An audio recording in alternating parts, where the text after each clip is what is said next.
STA TV, media syiar Islam. Assalamualaikum Ustadz, apakah berdosa jika kita membenarkan ucapan tokoh agama dari kaum non-muslimin dalam perkara agama? Dari Abu Sofyan di Banda Aceh.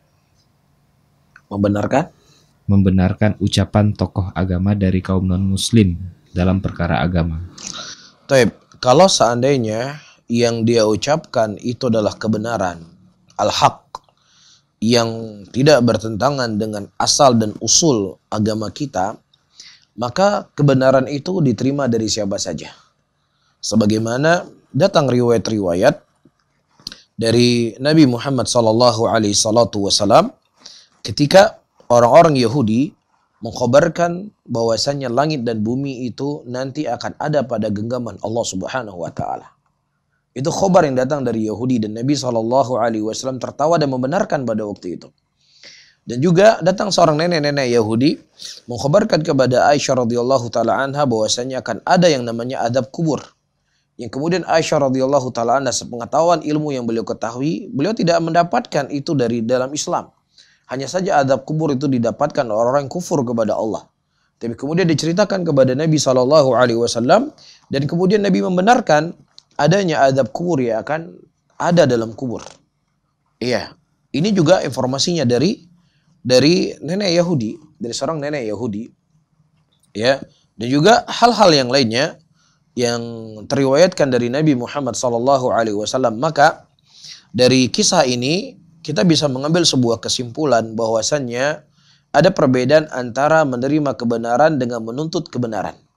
Menerima kebenaran, kita terima dari siapa saja datang kebenaran tersebut. Walaupun dari orang yang paling kafir sekalipun. Ya misalnya orang kafir tersebut berkata, ya hai kamu orang Islam, kenapa kamu gak salat Jumat? Salat Jumat wajib buat kamu. Gak boleh kamu gak salat Jumat. Fulan Muslim, kamu kenapa gak berpuasa? Wajib kamu berpuasa. Allah perintahkan kamu berpuasa. Tuhanmu merintahkan kamu berpuasa. Nabi kamu wajibkan kamu berpuasa. Kalau kamu gak berpuasa, kamu masuk neraka. Ini informasi yang datang dari tokoh-tokoh agama kekafiran. Boleh nggak kita percaya? Boleh kita percaya karena ada asal dari usul agama kita. Menerima kebenaran, namun bukan berarti, oh kalau begitu boleh dong kita pergi ke gereja, ya duduk dengan tokoh-tokoh agama, kita belajar agama dengan mereka, kita nuntut ilmu sama mereka, mana yang baik kita ambil, mana yang nggak baik kita ambil. Oh ini nggak benar. Ya karena di situ dibedakan antara menerima kebenaran yang datang tiba-tiba dengan kita datang kepada mereka, belajar dengan mereka, mencari kebenaran dari mereka. Ini tidak dibenarkan. Iya. Karena Rasulullah SAW, konteks yang kita sebutkan tadi, datang orang Yahudi mengkhabarkan kepada Aisyah. Datang Yahudi mengkhabarkan kepada Nabi. Nabi tidak mendatangi mereka. Ya atau Aisyah mendatangi majelis mereka, mendengar dari mereka. Tidak. Tapi ketika datang itu, khabar bahwasanya demikian, maka kita harus terima dari siapapun. Ya, menerima kebenaran, bukan menuntut kebenaran.